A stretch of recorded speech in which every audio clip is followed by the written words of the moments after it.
The blitz on Cyberstan is currently taking 100% of our collective might, but not everyone in the Helldivers fandom is actually enjoying this new content. In fact, according to new reporting, some outright avoid it. Why is part of the player base calling foul when it comes to the Cyborgs? And what's up with that thumbnail, man? Well, let's find out. Plus, we've got even more on deck for today. If you want to help support the channel, you know what to do. If you're on mobile, please take advantage of the swipe right to hype function, as it really helps out this video. And let's dive on in.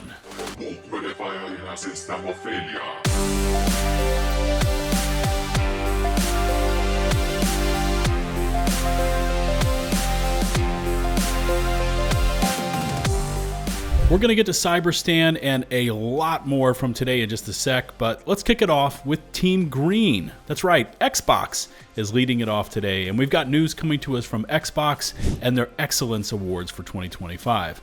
This year's list includes 20 titles in 4 categories, with many of them repeating, but there are some heavyweights here like, of course, Ark Raiders, Battlefield 6, Hollow Knight, and Helldivers 2. Now these are broken out into 4 categories: store rating, player engagement, daily active users, and units sold. We don't know which of these was the winner in each of these categories, especially because the list is in alphabetical order, but for the short time Helldivers 2 has been on Xbox, originally launching for Team Green on August 26th, it has managed to land on 3 of the 4 categories, only missing out on the store rating part of this award chart. That's not bad for a title that was only on sale for the last 4 months of 2025 and was a very well-known product prior, launching on PC and PlayStation nearly a year and a half before that. If you did join Helldivers on Xbox, drop a comment about what drew you to the game. Was it the combat? Did a friend or family member get you into it? Let's hear from some of my Team Green viewers out there. Now we turn our attention, of course, to the main story, Cyberstan and the Cyborg Offensive. And as of this morning, we received our Phase 2 of this Operation Success message from Helldivers High Command, stating that our synchronized Blitz assault was successful, and we had indeed established our much-needed drop head. We've also received intel of several Cyberstan mega factories, and this would be our focus moving into Phase 3 of the Valid Pretext Cyborg campaign. This entire operation feels like it's one steady acceleration, pushing the Helldivers into more and more dangerous environments, having to be ever vigilant that we don't run that reinforcement counter down to 0. And our new orders for Phase 3 of this operation look to be even more dangerous. Operation Valid Pretext will now enter Phase 3, known as Ground Invasion. The Cyborg capital mega factory is known as Transcendence. Destroying Transcendence will affect Cyberstan's liberation. The objective of Phase 3 is to reach Transcendence. This phase consists of the movement of sea forces by ground across the surface of Cyberstan. Meanwhile, the Helldivers will deploy directly to enemy mega factories and repel the enemy in order to effect their total destruction. Resistance will be fierce and dynamic. Strategic choice of mega factory deployments will be required. Significant casualties are anticipated on both sides. Do not relent. The Cyborgs would use Cyberstan to forge a mechano-socialist galactic order. They must be stopped. So overall, I do have quite a few questions based on this briefing, as I'm sure many of you do, and I guess we'll find the answers out as we go along, but the briefing here mentions sea forces crossing the surface of Cyberstan, but we haven't yet seen them in battle. Now personally, I'd love to get a squad of them rolling with me and my squad through the Cyborg cities, tossing nades every which way, screaming those crazy voice lines they have, and of course, just going headlong at a Vox engine. The briefing also says that we are going to be deployed directly to the enemy mega factories, and I've got to say that so far Cyberstan has been anything but dull. However, it looks like not everyone is loving Cyberstan. Helldiver 2's Cyberstan update sparks backlash over OP enemies, useless guns. Okay, I wonder if we're about to get a hot take tossed our way. Now personally, I haven't seen this side expressed out there on social media or Reddit, but to be honest, I haven't gone looking for it either. Anyways, Cosmic Book News goes on to say this, quote, "While some are calling it the toughest and most intense content yet, a portion of the community says the update exposes the same problem the game has had since launch. The enemies are even more overpowered, and I'll add that I think the guns still suck." And by the way, that's the author's words there at the end, not mine, so don't flame me. The biggest complaint centers on the new Vox engines introduced on Cyberstan. I've seen 3 or more Vox engines dropping at once, with Vox units scattered across the entire map in addition to the drops, and near constant tracking as they seem to be able to find you anywhere.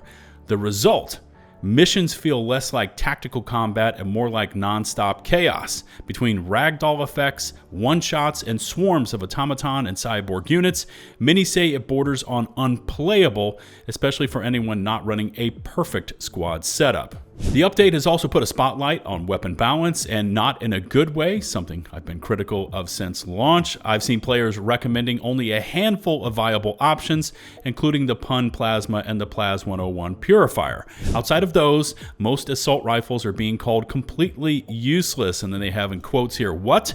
Are we going to stun the automatons with a 55 damage pacifier?" YouTuber Pirate Software streamed the update live and emptied an entire magazine from the sickle directly into a cyborg's head, and it did nothing. The author says, "I was watching."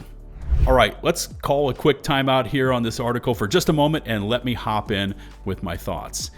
3 Vox engines dropping at once, that's completely true. And it's a challenge for sure, but if you watch my video from last night, there is a tip and trick in there on how to take them down without a full frontal anti-tank attack. He goes on to mention ragdoll effects, stagger, and swarms of enemy units. Again, all true, and you should expect that versus the bots and the cyborgs. Pun Plasma and the Purifier are indeed good for these missions, but that's the way Arrowhead has designed this game. We've talked about this in the past, but with the durable damage mechanics on many enemies and armor values, running something with explosive damage is the way to power through these missions.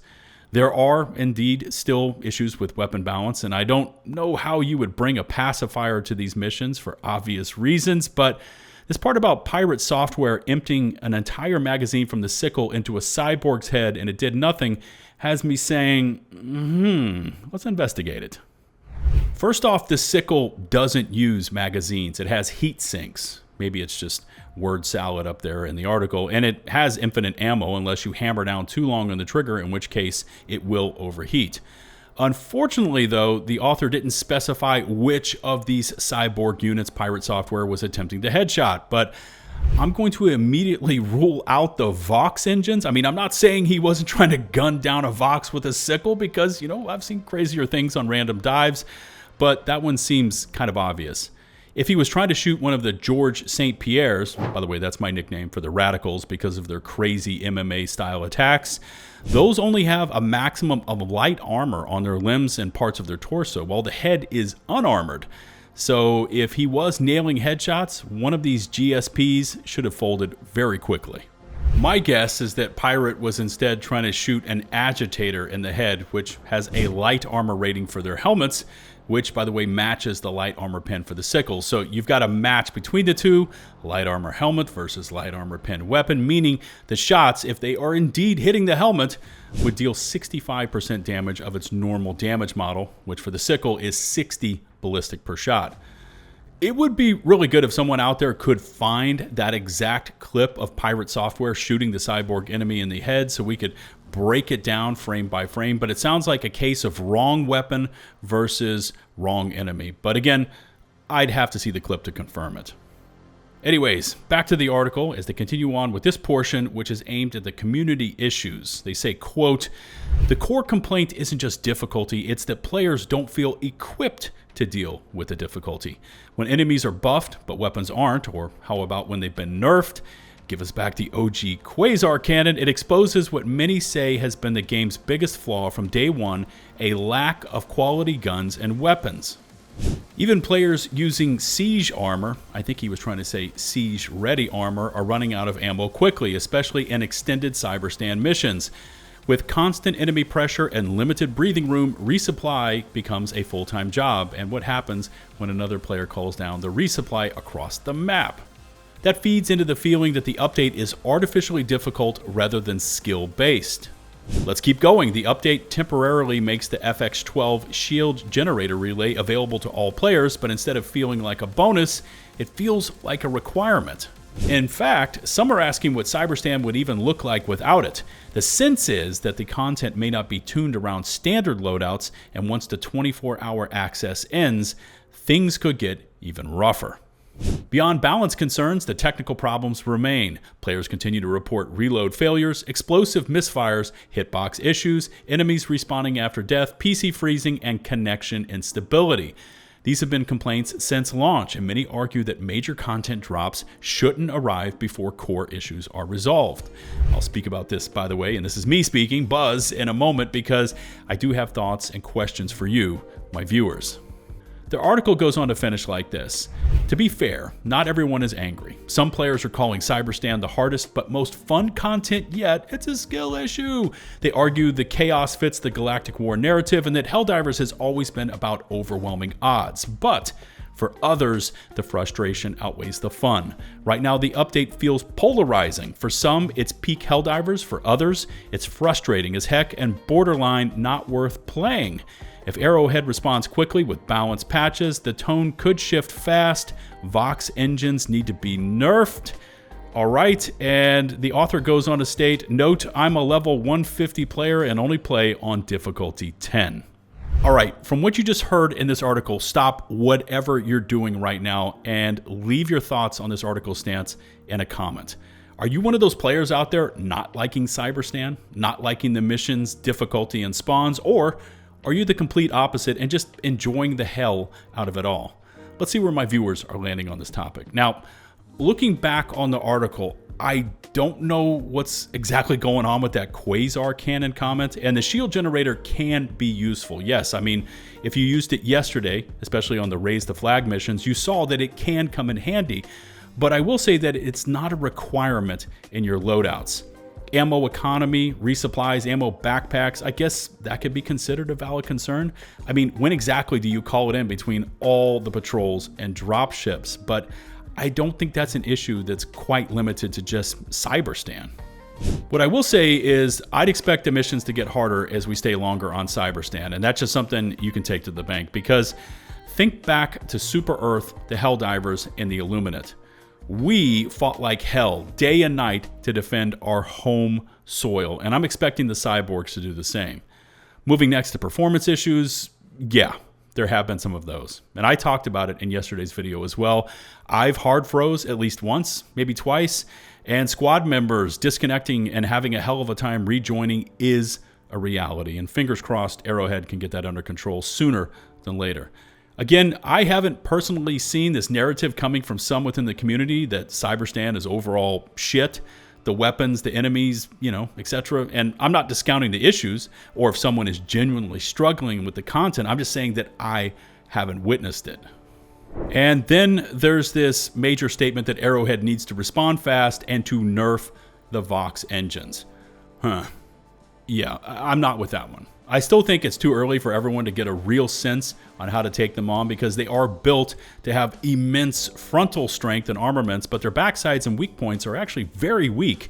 So it gives you some tactical options. Either team up and punish them from the front with anti-tank, or get on your uber flank and rush them from the sides and back, watching out that they don't zero in on you with their Gatling sentries, and then once you're up underneath them, tear up their weak points and nuke the engine hatch once it opens. But while we're still on this same subject of Cyberstan, the Cyborgs, Vox engines, etc., and this is kind of still in the same vein of what the article was going for, I have to ask, have any of you out there noticed that your diver is just instantly exploding with no warning or visual cues? I dove in, even this morning, with my highly experienced Helldiver crew from Discord, and we were seeing these completely unexplainable deaths. For instance, you would be behind cover, edging around it to shoot the incoming cyborgs and bots, and just poof, you were instantly dismembered and ragdolling across the map. All without a Vox engine, nowhere close to your area, and I wasn't just seeing it, the other members of the team were also seeing it. One second, you were gunning down light and medium chaff. The next second, without any proximity warnings or incoming fire, you were turned into Helldiver goop. I'm also seeing issues with hitboxes, Vox engine rocket barrages having issues not matching up for impact zones and inflicting damage on players when the rockets are apparently nowhere close to us.